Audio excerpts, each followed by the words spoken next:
नमस्कार, स्वागत है आपका हिंदू प्रवचन चैनल में। जैसा कि आप सब जानते हैं, इस वर्ष कृष्ण जन्माष्टमी 26 अगस्त 2024 को है। आज हम भगवान श्री कृष्ण के जन्म से जुड़ी और उनके जीवन के कुछ रोचक तथ्यों के बारे में विस्तार से जानेंगे। पहला, श्री कृष्ण का जन्म रोहिणी नक्षत्र में हुआ था। वो देवकी और वासुदेव की 8वीं संतान थी। श्री कृष्ण के जन्म से पहले 6 भाइयों को कंस ने मार दिया था। कंस देवकी का भाई था और वह अपनी बहन से बहुत प्यार करता था। देवकी और वासुदेव की शादी के बाद आकाशवाणी हुई कि कंस की मौत देवकी के 8वें पुत्र के हाथों ही होगी। इसके बाद कंस ने देवकी और वासुदेव को कारागार में डाल दिया और एक एक करके उनके 7 बच्चों को मार दिया। कृष्ण के जन्म के बाद वासुदेव उन्हें गोकुल के यशोदा मैया और नंद बाबा के घर छोड़ आए थे।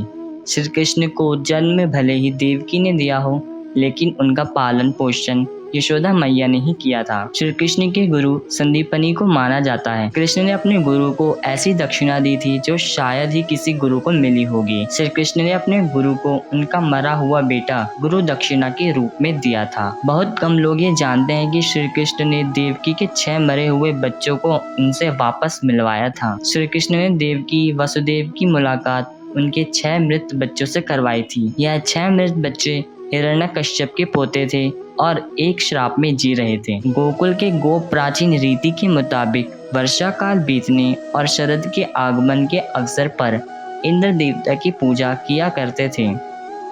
इनका विश्वास था कि इंद्र की कृपा के कारण बारिश होती है, जिसके परिणाम स्वरूप पानी पड़ता है। कृष्ण और बलराम ने इंद्र की इस पूजा का विरोध किया और गोवर्धन की पूजा का अवलोकन किया। इस प्रकार एक और कृष्ण ने इंद्र के काल्पनिक महत्व को बढ़ाने का काम किया, दूसरी ओर बलराम ने हल लेकर खेती में वृद्धि के साधनों को खोज निकाला। पुराणों में कथा है कि इस पर इंद्रदेव नाराज हो गए और उन्होंने इतनी अत्यधिक बारिश की कि वहां हाहाकार मच गई। लेकिन कृष्ण ने बुद्धि और कौशल की गिरी द्वारा गोप गोपिकाओं, गैयों आदि की रक्षा की। इस प्रकार इंद्र पूजा के स्थान पर अब गोवर्धन पूजा का महत्व है। श्री कृष्ण की 16,108 पत्नियां थीं, जिनमें से 8 उनकी पट रानियां थीं। श्री कृष्ण की पत्नी रुक्मणी को लक्ष्मी का अवतार माना जाता है।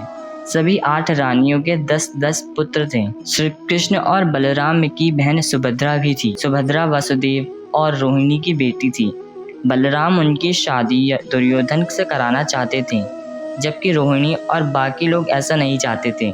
इस स्थिति से बचने के लिए श्री कृष्ण ने अर्जुन को सुभद्रा का अपहरण करने की सलाह दी। इतना ही नहीं, श्री कृष्ण ने सुभद्रा से कहा कि वो रथ की कमान संभालेंगी, जिससे यह अपहरण ना लगे। श्री कृष्ण के साथ भले ही राधा का नाम हमेशा जुड़ा या सुनाई दिया हो, लेकिन क्या आप जानते हैं किसी भी धर्म ग्रंथ में राधा का जिक्र नहीं है। महाभारत या श्रीमद् भगवत गीता दोनों में से किसी भी धर्म ग्रंथ में उनका नाम नहीं लिया गया है।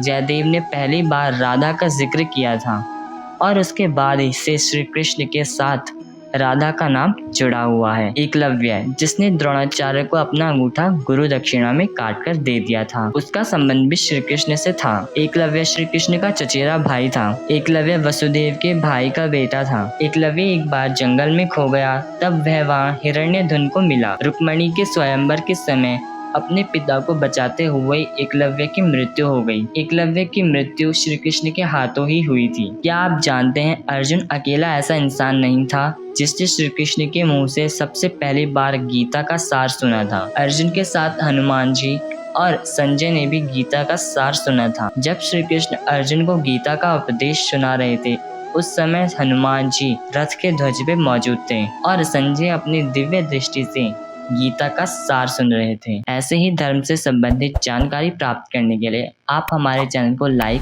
सब्सक्राइब एंड कमेंट कीजिए।